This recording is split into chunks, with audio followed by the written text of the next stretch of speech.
Abononi në kanalin ton duke bërë subscribe dhe shtypni zilen për video tona të reja. Ndryshimi drastik i motit, reshe dhe erëra të forta në disa zona të vendit.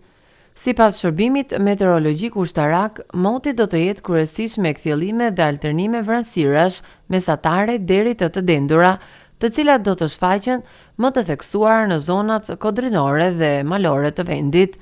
Reshe lokale shiu me intensitet të ulët do të bie në pjesën jugore të territorit, si edhe në zonat lindore me relief malor, kryesisht deri në orët e pasdites.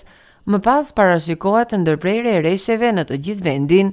Era do të fryjë me drejtim veri-lindje, veri-perëndim, me shpejtësi mesatare deri në 12 metra për sekond. Në Lugina dhe në Bregdet, era pritet të arrijë shpejtësi deri në 24 metër për sekond, duke krijuar kushte për era të forta në këto zona. Sa i përket detit, valëzimi do të jetë i pranishëm me forcë që varion deri në 3 apo 5 ball. Për më shumë, klikoni në video tona të reja.